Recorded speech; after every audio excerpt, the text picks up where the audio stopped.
마음 지게 맞춰 그 앞에 너를 내는 붉은 산미쳐 주의 사랑 타오르네 너희마다 빛을 해 주의 영광 나타나 당신의 그 사랑은 영원히 머무네 내 곁에 삶의 원한에 비추네 당신의 그 사랑은 영원히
저희가 그 믿음을 가지고 우리에게 승리를 주시고 주님을 바라보며 우리 승리를 선포하며 저희들 다 같이 주님의 이름으로 세번을 주옵다가 나아갑시다.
하나님, 우리의 삶이 잘나서 혹은 내가 뛰어나서 우리의 삶 가운데 승리가 임하는 것이 아니라 우리 안에 계신 주님께서 승리하셨기에 우리의 삶이 또한 승리의 삶이 될 줄을 믿습니다. 내 삶의 그 어떠한 두려움과 염려, 어떤 우리의 마음을 파고드는 그 어떠한 죄악의 그 사슬 죄악의 유혹에도 하나님, 이제는 우리가 굴복하지 아니하고 승리하게 될 줄 믿습니다. 우리 안에 있는 그 어떠한 염려와 두려움 예수의 이름으로 떠나갈 줄 믿습니다. 하나님, 이 시간 우리가 주님의 이름으로 선포한 이 믿음의 고백대로 주님 우리의 삶 가운데에 일하여 주실 줄 믿습니다. 이 시간도 하나님 앞에 귀한 예물 드린 우리 청년들이 있습니다. 귀한 마음과 귀한 정성을 다해서 드린 이 귀한 생명의 예물들 주님께서 기쁘게 받아주시고, 예물 드린 모든 지체들의 그 삶과 또 모든 순간순간 주님께서 주시는 그 승리를 만끽하며 승리의 계가를 부르는 축복의 삶이 될 줄 믿사옵고 예수님의 이름으로 간절히 기도하옵나이다. 아멘. 우리 하나님께 감사의 박수를 드리며 영광을 드리며 자리에 앉도록 하겠습니다. 하나님의 말씀 창세기 23장 1절에서 11절까지의 말씀 우리 함께 저와 여러분이 한 절씩 교독하도록 하겠습니다. 사라가 127세를 살았으니 이것이 곧 사라가 누린 횟수라.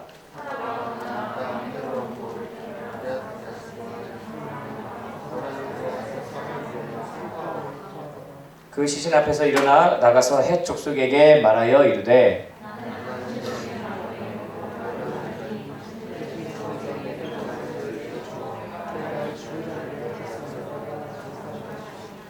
해족속이 아브라함에게 대답하여 이르되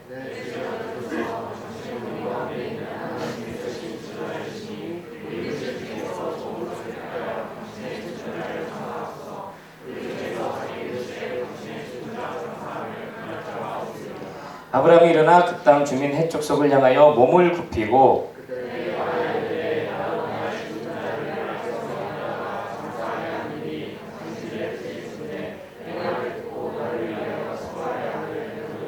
그가 그의 밭머리에 있는 그의 막벨라 굴을 내게 주도록 하되 충분한 대가를 받고 그 굴을 내게 주어 당신들 중에서 매장할 소유주가 되게 하기를 원하노라 하매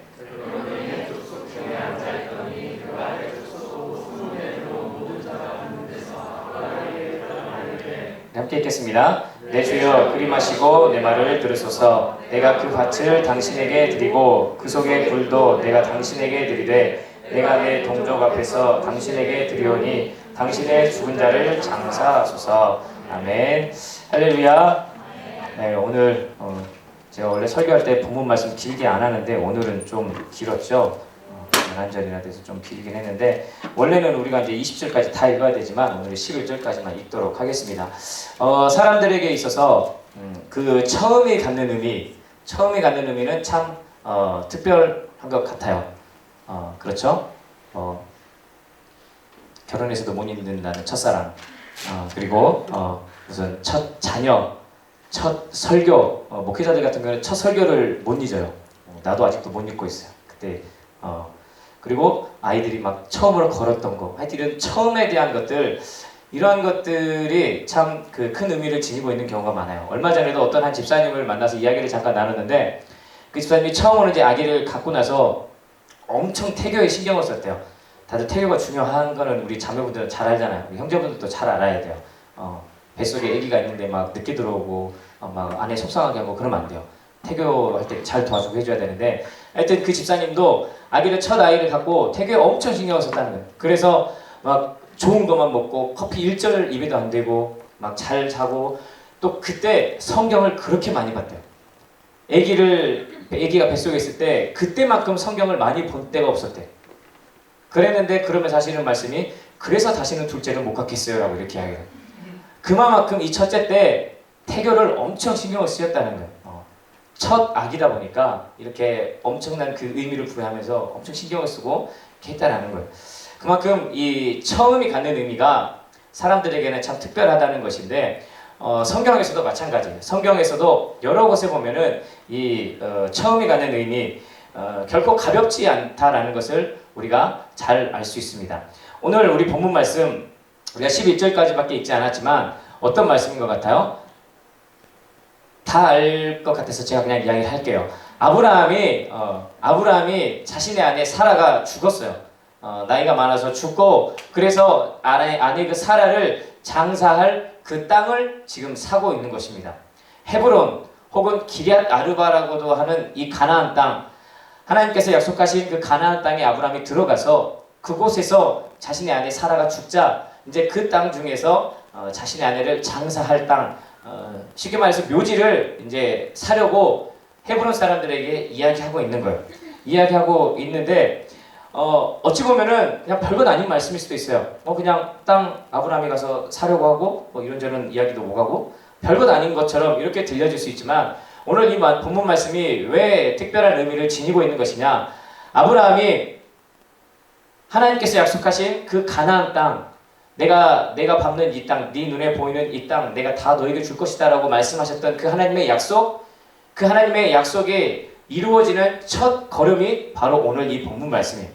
하나님께서 약속하셨던 가나안 땅, 그 땅 중에서 처음으로 아브라함이 취하게 된 땅이 어느 땅이냐? 바로 오늘 본문에 나온 이 사라의 장지, 사라의 묘지, 이곳을 가장 처음으로 가나안 땅에서 사게 되었던 것입니다.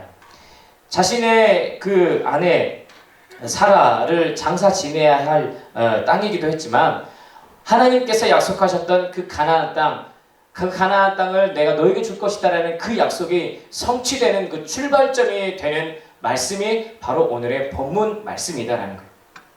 그런 의미에서 오늘 이 본문 말씀이 중요한 의미를 지니고 있는 것인데 본문 말씀의 요지는 아까 이야기했던 것과 같아요. 아브라함의 아내 사라가 죽게 되고 그리고 그곳에서 이제 매장할 땅을 얻기 위해서 헷 족속의 에브론이라는 사람과 이제 협상을 하기 시작합니다. 협상을 하기 시작해서 처음에는 이 에브론이라는 사람이 그냥 내가 땅을 주겠습니다. 그냥 내 땅 주겠습니다라고 이렇게 이야기했지만 아브라함은 아니다, 그게 아니다라고 하면서 은 400세겔을 지급하면서 그 땅을 직접 구입을 합니다. 구매를 합니다. 은 400세겔이 얼마냐? 어제 한번 제가 계산을 해봤어요. 보니까 그람수로 따지면 4,600g. 요즘 보니까 은이 1g에 966원 정도 된대요. 은이. 그런데 아까 4,600g. 근데 1g에 1,000원 정도 하면은 계산이 얼마 정도 돼요? 460만 원 정도 돼요. 460만 원 정도 되는 그 땅을 산 것인데 460만 원 그 결코 작은 돈이 아닙니다. 작은 돈이 아닐 뿐더러 이때 당시에 이 아브라함이 샀던 그 땅은 그냥 밭이에요. 밭에 있는 그 굴만 사려고 했는데 그냥 밭까지 덤탱이로 해서 이렇게 그냥 싸그리 사게 된 거예요.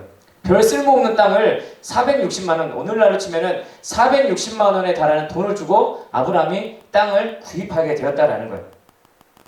자신의 그 아내 그 사라의 죽음을 묻기 위한 것이었기 때문에 아깝지 않았던 거예요. 그 460만 원의 돈이. 그리고 아깝지 않았을 뿐더러 아브라함은 보다 더 궁극적으로 원래 이제 그곳에 거주자였던 헷 족속에게 정당한 값을 지불함으로써 나중에 이제 후손들에게 이 가나안 땅 전체를 차지하게 될 수 있는 그런 정당한 근거를 마련하기 위해서 이 돈을 그냥 다 지불한 거예요. 그냥 공짜로 받을 수도 있지만 나중에 혹여라도 내 후손들이 저 헷 족속의 후손들이 와서 야 너네 조상 그냥 우리 땅 그냥 가져갔잖아 다시 내놔 이런 식으로 할 수 있으니까 그런 걸 아예 미연에 방지하고자 정당한 값을 지불하고 이거는 우리 조상이 산 땅이다 이런 식으로 정당한 근거를 갖게 하기 위해서 아브라함이 이 자손들 그 자신의 그 후손들하고 또 하나님의 언약을 위해서 은 400세겔이라는 이 물질을 헌신했던 것입니다. 아깝지 않게 헌신했던 것. 그런데 우리가 이제 아까 본문 말씀을 읽었지만 사실 아브라함이 이 땅을 그냥 거저 받을 수도 있었어요. 아까 여러분들 잠깐 이제 읽어서 기억이 날지 모르겠지만 지금 저 보고 있는 거죠? 다야 나 보고 있는 거지. 사실 아브라함은 그냥 이 땅을 거저 받을 수도 있었어요. 왜 그러느냐? 아까 이제 6절 말씀에 보면은 헷 족속이 아브라함을 향해서 뭐라고 이야기하느냐? 내 주여라고 이렇게 이야기를 해요. 내 주여. 내 주여. 원어 성경에 보면은 뭐라고 써 있느냐? 아돈이라는 단어가 쓰여 있어요. 우리가 그 성경에 보면은 하나님을 나타내는 단어가 막 여러 가지 있어요. 막 뭐 엘로힘 또 뭐 여러 가지 막 단어들이 있는데 이스라엘 사람들이 하나님이라는 그 단어를 직접 입으로 꺼내기조차도 두려워했어요. 왜냐? 그만큼 하나님을 두려워하면서 하나님을 공경하면서 또 하나님을 경외했기 때문에. 그래서 이스라엘 사람들은 직접 하나님이라는 말을 담지 못하고 이야기하지 못하고 뭐라고 이야기했느냐? 아도나이라고 이야기했어요. 하나님을 일컬어서 아도나이라고. 그런데 아까 이야기했던 헷 족속의 아브라함을 불렀던 그 단어가 뭐라고요? 아돈. 뭔 말인지 알겠죠? 하나님을 뜻하는 아도나이에서 파생된 단어가 바로 아돈이라는 단어예요. 즉 이 아돈이라고 불리우는 사람은 어떤 사람이냐? 그 당시에 정말로 그 최고의 권력을 가진 임금 그리고 당시 사회에서 아주 최고의 존경을 받는 그런 영예로운 사람을 일컬어서 불렀던 호칭이 바로 아돈이라는 단어였어요. 아브라함이 이 헷 족속 그 사람들에게 아돈이다라고 불렸다는 것, 내 주여라고 불리웠다라는 것, 그만큼 아브라함이 이 헤브론 땅에서 그 사람들로부터 받는 그 신뢰, 그리고 그 사람들로부터 받는 그 인정, 존경, 이러한 것이 어마어마했다라는 거예요. 아브라함과 헷 족속, 그들은 서로 다른 문화, 또 다른 종교, 다른 환경에서 살던 사람이었어요. 그렇게 다른 문화와 다른 환경, 다른 종교에서 살던 사람들이었는데 그 헷 족속 사람들로부터 아브라함이 이렇게 존경을 받고 있었다, 인정을 받고 있었다. 여러분, 그거 결코 쉬운 일이 아니에요. 우리 이제 남자 청년들은 잘 알겠지만 그 잉글리시 프리미어 리그에도 보면은 축구 선수들 막 나오잖아요. 근데 거기에서도 심심치 않게 계속해서 일어나는 문제 중에 하나가 뭐냐? 바로 인종차별 문제. 그래서 막 우리 손흥민 선수도 예전에 막 이렇게 해서 막 놀림받기도 하고 이랬어요. 이게 뭐냐면 그 유럽 사람들이나 백인들이 그 서양 사람들 아니 동양 사람들을 비하할 때 이렇게 눈을 쫙 찢어서 이렇게 그렇게 한대요. 근데 그 손흥민 지금 엄청나게 잘하고 있잖아요. 근데 손흥민을 향해서도 사람들이 막 이렇게 눈을 쫙 찢고 이렇게 놀리고 또 흑인들을 향해서는 뭐 말할 것도 없고. 왜 그래요? 백인들이 자신들이 그만큼 더 우월하다는 거예요. 나는 너네들 인정 못한다. 너네 동양인, 뭐 흑인들, 너네 나 인정 못한다. 우리 문화에서 너네는 아무것도 아니다. 그냥 종에 불과하다. 이렇게 그냥 인정하지 못하기 때문에 그들을 향해서 막 이렇게 놀리고 이렇게 하는 거예요. 서로 다른 문화에 있고 서로 다른 환경, 이런 사람들로부터 인정을 받는다는 것은 결코 쉽지가 않다라는 거예요. 그런데 그럼에도 불구하고 오늘 아브라함은 이 해쪽 속의 사람들로부터 내 주여라고 불리우면서 충분한 인정 그리고 존경을 받고 있었다라는 거예요. 여기까지 잘 이해되죠? 제 말 어렵지 않죠? 혹시라도 어려울까봐. 그런데 어떻게 해서 아브라함이 이렇게 해쪽 속의 사람들로부터 이렇게 어마어마한 존경과 인정을 받을 수 있었느냐? 두 가지 요인이에요. 첫 번째 요인은 무엇이냐? 바로 아브라함이 늘 하나님과 동행하면서 하나님 중심의 삶을 살았기 때문이에요. 우리가 여러분 하나님과 동행하고 또 하나님 중심의 삶을 살게 되면 주변의 사람들이 떨게 되어 있어요. 우리가 진짜 믿음 안에서 당당하고 또 믿음 안에서 떳떳하게 살아간다면 우리 주변 사람들이 절대 우리를 함부로 하지 못합니다. 저도 그런 것들을 참 많이 경험했었어요. 대학생활 하면서부터. 별것 아니거든. 내가 뭐 그렇게 특출나게 물론 이제 인물이 좀 좋고 공부를 좀 잘하긴 했지만 그거 외에는 특별히 이제 뭐 내세울 건 없었어요. 그럼에도 불구하고 주변에 있는 친구들이 이제 제가 무슨 말을 하거나 어떤 행동을 하면은 거기에 대해서 막 함부로 뭐라 하지 못하고 그냥 인정해주고 그냥 존중해주는 그런 모습이었어요. 내가 내 자랑하려고 하는 게 아니라 그랬었다고. 사실이에요. 그런데 왜 그러냐? 지금 생각해보면 내가 내 입으로 사실이라고 하니까 너무 거짓말을 내가 어쨌든 사실이에요. 어쨌든 사실이고 근데 지금 돌아보면 왜 그럴 수 있었느냐? 내가 그때는 정말 그 어느 때보다도 하나님께 간절히 기도하면서 내가 정말 그 믿음 안에서 살려고 정말 발버둥 쳤거든요. 주일이나 주말 이런 때는 아예 학교 근처에도 안 갔어요.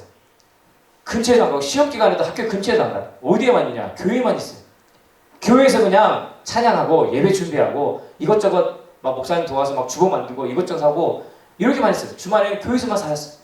대신에 평일에는 누구보다도 일찍 나와서 공부하고 늦게까지 공부하고 또 저녁에 또 교회 돌아가서 또 기도하고 이런 모습들을 살다 보니까 정말 하나님께서 내가 하나님과 함께하려고 발버둥 치고 또 하나님께서 함께 하시면서 막 지혜도 주시고 또 여러 가지 보여주는 모습이 있다 보니까 친구들이 보고도 감히 뭐라고 이야기 못하는 거예요. 내가 하나님과 동행하면서 믿음 안에서 당당하고 떳떳하게 살아가니까 주변의 친구들도 그냥 인정해 주는 거예요. 성경에서도 보면은 수많은 왕들이 나와요. 수많은 왕들이 나오는데 그들이 하나님을 정말로 잘 따르고 하나님을 인정하고 존중하면서 하나님을 경외하면서 하나님만을 따르는 그 왕들이 통치할 때에는 이스라엘 나라가 평안했다고 이야기하고 있어요. 주변의 다른 나라들이 그냥 이스라엘 아무것도 없는 나라인데 무서워 벌벌 떨면서 그 이스라엘 안에 평화가 임하였다라고 이야기하고 있어요. 반대로 하나님을 경외하지 않고 하나님을 무시하고 하나님을 멀리하면서 살던 그런 왕이 다스리면 어떻게 되느냐? 여지없이 이방 나라들이 침략해 옵니다. 이스라엘을 무서워하지 않아요. 두려워하지 않아요. 깔보고 함부로 하고 그래서 그냥 쳐들어오는 거예요. 여러분 이 안에 영적인 진리가 담겨져 있는 거예요. 왜 내 세상에 있는 내 친구들 왜 주변의 사람들이 나를 함부로하고 나를 인정하지 못하고 나를 깔보는 것일까? 여러 가지 이유가 있을 수 있지만 가장 우리가 먼저 우리 자신에 대해서 살펴봐야 될 것은 무엇이냐? 내가 정말로 과연 하나님과 동행하고 있는가? 내가 정말로 하나님 중심의 삶을 살아가고 있는가? 내가 삶 속에서 정말로 믿음을 가지고 믿음 안에서 당당하고 떳떳하게 살아가고 있는가? 이것을 먼저 우리가 살펴봐야 한다는 것입니다. 오늘 아브라함이 전혀 다른 환경, 전혀 다른 종교를 가진 해쪽 속에 사람들로부터 인정받을 수 있었던 첫 번째 요인은 무엇이냐? 바로 이 아브라함이 철저히 하나님 중심의 믿음 중심의 삶을 살았기 때문이다라는 거예요. 말하기는 우리 다희 청년들도 여러분이 믿음을 가지고 있다는 것을 두려워하지 말고 숨기지 말고 당당하게 세상 가운데 하나님과 동행함을 나타내며 살아가는 여러분들 되기를 주님의 이름으로 축복합니다. 그러할 때에 여러분 세상도 여러분을 인정하게 되어 있어요. 자, 두 번째, 아브라함이 이 해족 속 이 사람들로부터 이러한 인정과 또 존중을 받을 수 있었던 요인은 무엇이냐? 바로 아브라함의 삶과 인격, 그것이 바로 존경받을 만했기 때문입니다. 우리 함께 따라 하기를 바랍니다. 내 삶과 인격이 존경받을 때, 내가 섬기는 하나님도 경외받는다. 자, 다시. 내 삶과 인격이 존경받을 때, 내가 섬기는 하나님도 경외받는다. 시작.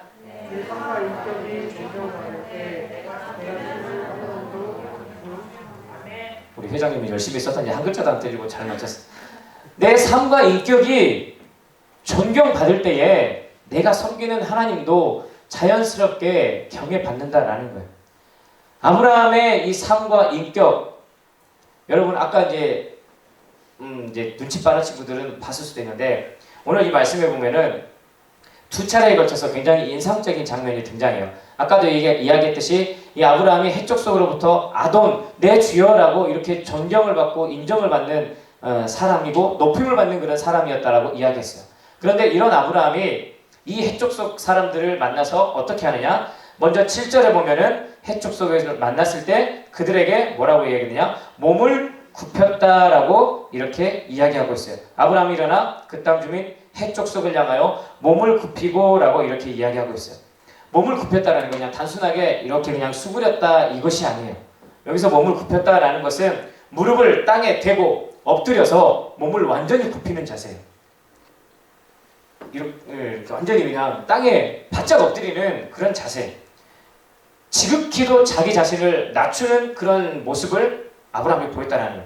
그리고 12절에서도 이제 땅을 구입할 그 에브론, 땅의 주인이었던 에브론을 향해서 에브론을 앞에 두고 이제 온 백성 앞에서 이제 아브라함이 그에게 이야기하는 거예요. 그에게 이야기할 때도 뭐라고 이야기하느냐? 우리가 읽진 않았지만 12절에서도 보면은 아브라함이 그의 몸을 굽히고 에브론에게 이야기했다라고 이야기하고 있어요. 바싹 땅에 엎드려서 무릎을 땅에 대고 구부리면서 지극히 자기 자신을 낮추는 그런 모습으로 에브론에게 이야기를 했다라는 것입니다. 이제 구체적으로 가격 흥정을 하려고 해요. 가격 흥정을 하려고 하는 그런 중요한 순간인데 에브론이 이제 아브라함에게 땅을 주겠다라고 이렇게 이야기한 것만으로도 아브라함은 그저 감사했던 거예요. 그래서 이런 거래와 흥정의 자리에서도 예의와 정중함을 잃지 않고 몸을 굽히면서 에브론에게 이야기를 했다라는 겁니다. 여러분, 하나님께 택함받은 아브라함 아니에요? 하나님께서 어마어마한 약속을 허락해 주셨던 아브라함 아니에요? 열국의 아버지, 하나님으로부터 직접 약속을 받았던 아브라함 아니에요? 그런데 그 아브라함이 이방 족속 앞에, 이방 족속에 불과한 헷 족속 사람들, 그들 앞에 서서 이야기하는데 심지어는 내 주여라고 이렇게 인정하고 존중해주고 그를 높여주는데 그런데도 불구하고 아브라함은 어떻게 했다고요? 몸을 굽히며 바싹 엎드려서 그들을 존중하고 그들에게 최대한의 예의를 갖추었다는 거예요. 자신과 다른 가치관을 가지고 있는 사람들이었지만 그들에게 최고의 예의를 갖추었다는 거예요. 의례적이 아니라 진실된 마음으로 예의와 정중함을 갖췄다는 거예요.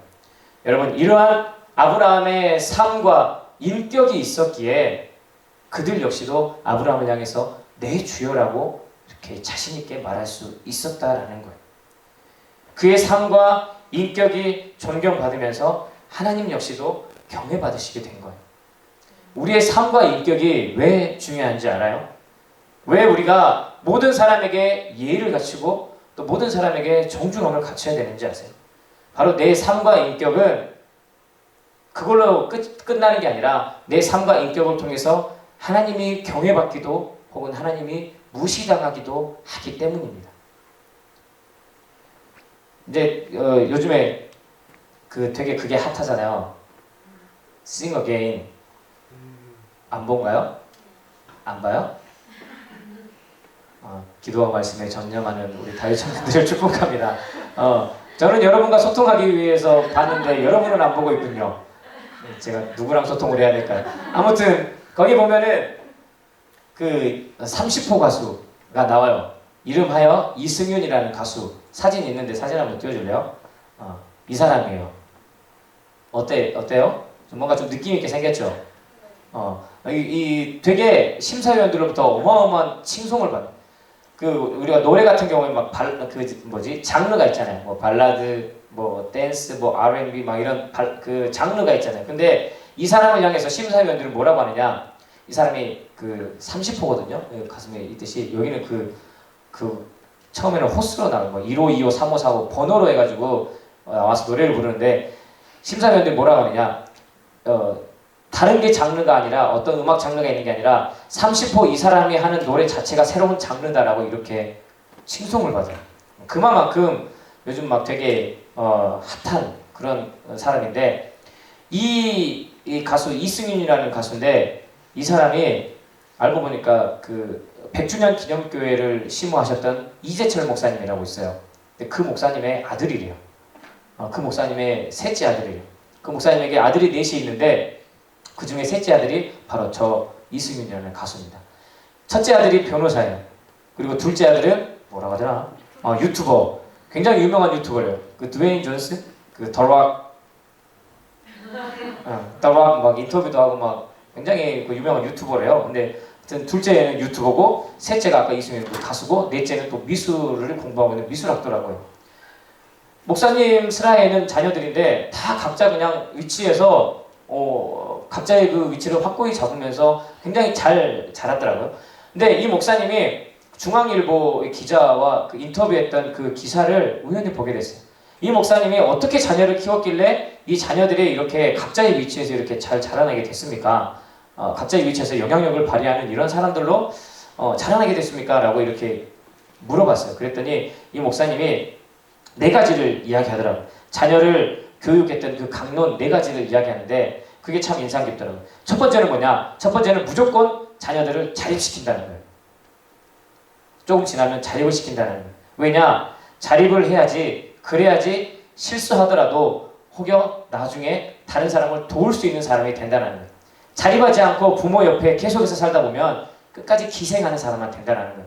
남을 돕지 못하고 그냥 기생하는 그 사람으로밖에 머무르지 않는다는 거예요. 그래서 자녀들을 무조건 자립시키고 독립을 시킨대요. 그리고 2번째 있었고 3번째는 뭐냐? 정리정돈. 자기가 머무르고 간 자리를 다른 사람이 치우게 해서는 안 된대요. 이걸 자녀들에게 가르쳤다는 거예요. 그리고 4번째는 봉사와 섬김. 무엇을 하든지 간에 누군가를 위한 봉사, 누군가를 위한 섬김, 이것이 되어야 한다는 거예요. 그냥 나 자신만을 위해서 뭘 하려고 하지 말고 내 행동, 내 삶의 이런 방향들이 누군가에게는 섬기고 누군가에게는 봉사가 되어지는 그러한 가치를 갖는 일들을 해야 된다는 거예요. 제가 이야기하지 않은 2번째, 이 목사님이 자녀 교육의 강론으로 갖고 있었던 2번째가 뭐냐? 바로 예의였어요. 예의. 모든 인간관계에서 최우선은 예의라고 이 자녀들에게 가르쳤다. 저도 이제 예전에 우리 여천교회에 있을 때, 또 광주에 갔을 때도, 그리고 또 이제 다시 우리 청년회에 돌아왔을 때도 우리 학생회 때 같이 있었던 친구들은 알 거예요. 내가 우리 학생들에게 무엇을 강조했는지. 믿음 당연히 강조하죠. 믿음 못지않게 강조했던 게 뭐냐? 바로 예의였어요. 예의 강조하면서 이야기했던 게 뭐야, 정민아? 그렇지. 우리 은정이가 기억하고 있어. 예의를 강조하면서 우리 청소년들에게 그리고 청년들이 가르쳤던 게 뭐냐? 강조했던 게 뭐냐? 바로 인사. 인사 잘하라고. 다른 거 막 뭐 갖추려고 막 다른 거 막 하려고 하기보다 아주 그냥 최소의 비용으로 최대의 효과를 낼 수 있는 것, 인사. 인사 잘하라고 항상 제가 가르쳤어요. 여러분, 이 예의가 별것 아닌 것 같지만 굉장히 중요해요. 오늘 아브라함도 봤잖아요. 자신이 그렇게 하지 않아도 돼요.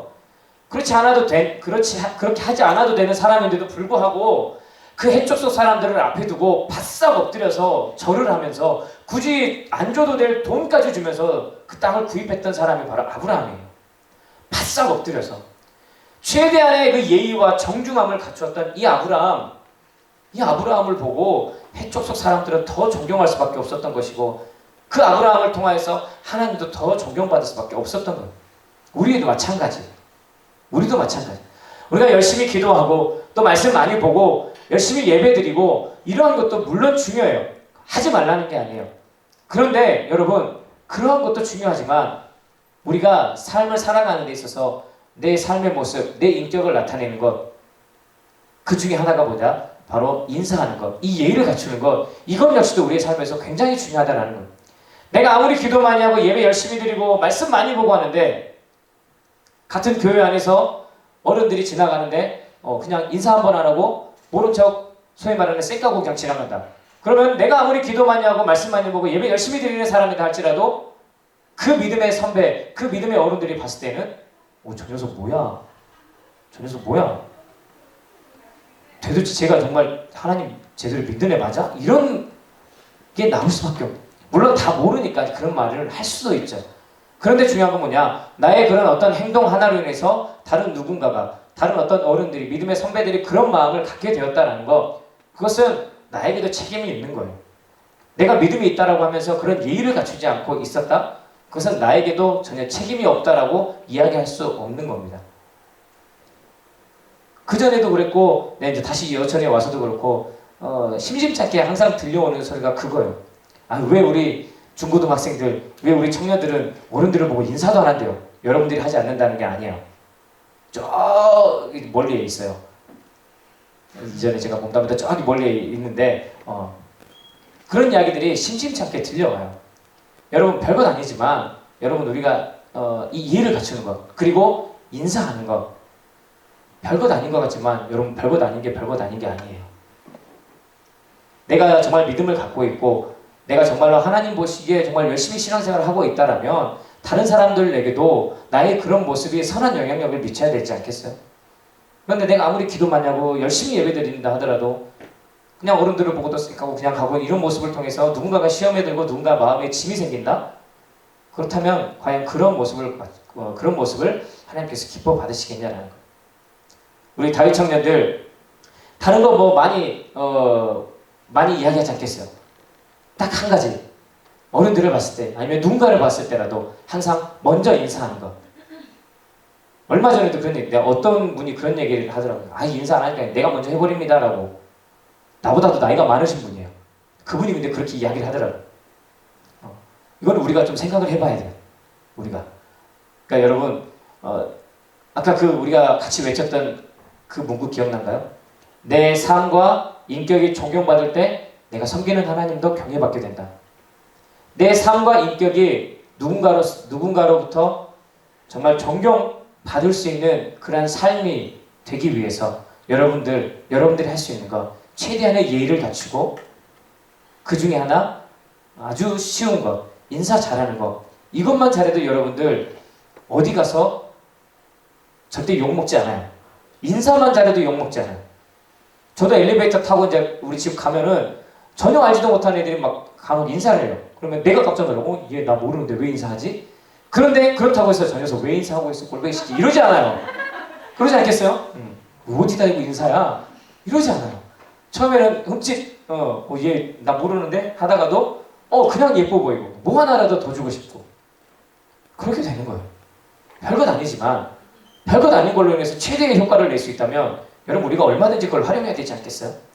교회 안에서건, 그리고 교회 안에서는 아는 척하는데 교회 밖에서 봤을 때 또 모른 척도 이러면 또 너무 또 서운하겠죠. 그러니까 내가 아는 분이고 또 뭔가 익숙하다라고 싶으면은, 교회 분이다 싶으면은 여러분 우리가 먼저 인사하는 거예요. 그냥 먼저 인사하고 우리가 먼저 안녕하세요 집사님, 안녕하세요 원사님, 안녕하세요 장로님. 그러면은 가다가 주머니에서 나온다니까 이게. 내가 이야기했잖아요. 예전에 우리 아들도 그냥 인사 한번 했더니 장로님이 갑자기 5만원짜리 하나 딱. 얼마 전에도 어떤 분이 갑자기 누구 주시더라고. 그때 누구였더라? 내 아는, 우리 아들은 아니고 다른 사람한테 인사를 했더니 너 이리 와봐 하더니 갑자기 지갑에서 돈을 빡. 돈을 바라는 건 아니지만 내 삶과 인격의 존경받을 때 내가 섬기는 하나님도 경외받을 수 있다는 거, 여러분들이 이걸 기억하면서, 여러분 이 예의, 믿음 생활하는 사람들에게 있어서 중요한 게 바로 이 예의예요. 예의를 갖추고 여러분 그러한 나의 삶의 모습을 통해서 하나님도 경외받을 수 있게끔 하는 그러한 저와 여러분들 되기를 원합니다. 아멘. 먼저 여러분들이 다가가서 먼저 인사하고 먼저 예의를 갖추고, 절대 해가 될 게 없어요. 인사한다고 목이 부러지거나 허리가 나가거나 무릎이 나가거나 하지 않아요. 그러니까 여러분들 오늘 말씀 이 아브라함의 모습을 기억하면서, 첫 번째로는 하나님과 동행하며 하나님 중심의 믿음 중심의 삶을 살았기에 이 사람은 존경받을 수 있었고 사람들로부터 인정받을 수 있었다. 두 번째로는 그의 삶과 인격, 최대한의 그 예의와 정중함을 갖춘 그 아브라함의 삶과 인격을 통하여서 하나님이 경외받을 수 있었다. 여러분 우리의 삶도 이런 아브라함과 같은 삶이 되기를 원합니다. 그런 삶이 되면 여러분 우리를 통해 하나님께서 경외받으시면 하나님께서 우리에게 무엇이든 안 해주시겠어요?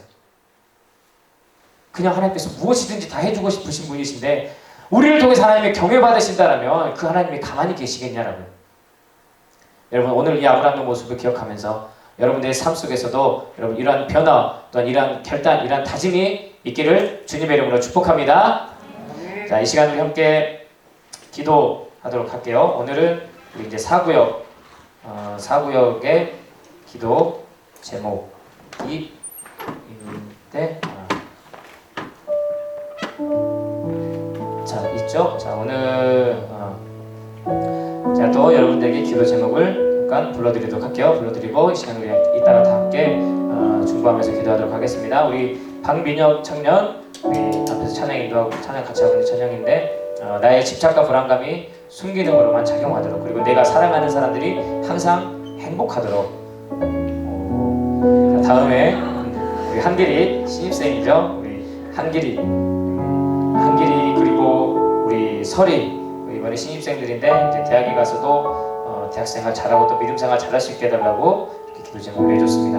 그리고 얼마 전에 우리 군대 간 로운이 군대생활 잘할 수 있게 해달라고 기도해 주시고, 우리 최종원 형제가 있는데 군 내부에서 나라를 혼란케 하는 여러 가지 유혹의 군 문화들을 폐하해 주시고 건전하고 깨끗한 문화가 되게 해달라고, 그리고 자신도 이런 군 환경 가운데에서 끝까지 믿음을 잘 지킬 수 있게 해달라고 이렇게 기도 제목을 내주었습니다. 그리고 우리 수원이 작년에 이제 다리 깁스를 했었는데 운동 중에 다리에 통증이 다시 오고 있답니다. 다리가 잘 나을 수 있게 해달라고 이렇게 또 기도 제목을 내주었습니다. 우리 또 수지를 아까 제가 우리 카톡에서 확인을 했는데 여기다 안 옮겨나고요. 제가 수지가 대학생활 잘하게 해달라고 그거였었나? 그치? 말씀과 기도에 충실한 삶을 살 수 있게 해달라고 수지가, 죄송해요. 내가 아까 카톡에서 옮겨야 되는데 메모에 못 옮겼어. 자, 그리고 우리 병권이 지금 부모님이 우리 교회 집사님이신데 이제 교회 지금 안 나오고 계세요. 그래서 다시금 교회 나오셔서 믿음을 잘 지킬 수 있게 해달라고. 그리고 우리 부부역장님 또 우리 애진이가 길게 또 기도 제목을 내주었습니다. 올 한 해 놀라운 영적 성장을 이뤄내는 다윗 청년부가 되어서 주님의 은혜 가운데 세상 사람들에게 선한 영향력을 발휘하고 사랑 없고 불만과 낙심 가득한 이 세상에 밝게 빛나 많은 사람들을 먼저 위로하고 사랑할 수 있는 지체들이 될 수 있게 되기를 원합니다. 그리고 코로나가 빨리 종식되어서 이렇게 예배드리는 날이 속히 오게 해달라고. 그리고 지난주에 우리 또 예진이가 새로 가게를 오픈했어요. 오픈하면서 담임 목사님께서 그런 메시지를 주셨어요. 이곳이 누구나 와서 같이 이야기 나누고 또 위로받고 또 서로 힘을 내고 할 수 있는 그런 사랑방과 같은 곳이 될 것이다 라고 하는 담임 목사님을 통해서 그때 말씀을 전해주셨습니다. 근데 우리 예진이도 동일한 마음을 갖고 있어요. 가게에 방문하는 모든 사람들이 묵혔던 감정의 찌꺼기들이 털어내고 새로운 힘과 용기를 얻어 돌아가는 공간이 되게 해달라고, 그리고 가족 또 사랑하는 사람들이 건강하고 행복하게 해달라고, 주님을 더 깊이 알아가는 한 해가 되게 해달라고. 그리고 마지막으로 우리 구역장 우리 효진이 평소에 생각이 많습니다. 생각 말고 말씀 있고 기도하고 주님이 내 영역이 정말 잘 되기를 원하심을 기억하고 건강을 챙길 수 있도록, 그리고 믿음의 동역자들이 자주 생각이 난다고 하네요. 그들을 더욱 챙기고 기도로 섬기는 그런 선한 목자의 은사가 임하도록 구역교회를 향한 애통함과 간절함이 부어지고 있는 이때에 구역장을 섬기게 되면서 자기가 섬기는 이 구역 청년들이 참 그리스도인으로 잘 자라가고 자신 또한 맡은 청년들을 잘 섬기면서 예수의 제자가 되게 해달라고. 자, 우리 사구역의 기도 제목들이 옆에 있습니다. 여러분들 함께 우리 중보 기도해 주시다가 잘 기억이 안 나면 화면을 보면서 우리 함께 기도해 줬으면 좋겠어요. 여러분 이 시간 우리 사구역 우리 구역원들을 위해서 이 시간 이렇게 중보하며 나가겠습니다. 이 시간 우리 다 같이 주님의 이름 세 번 해주시고 기도할게요. 주여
하나님 아버지, 오늘 또 우리가 살아가는 우리 사구역 지체들 위해서, 우리와 한 몸을 이루고 있는 우리 사구역 지체들을 위해서 우리가 함께 기도하였습니다.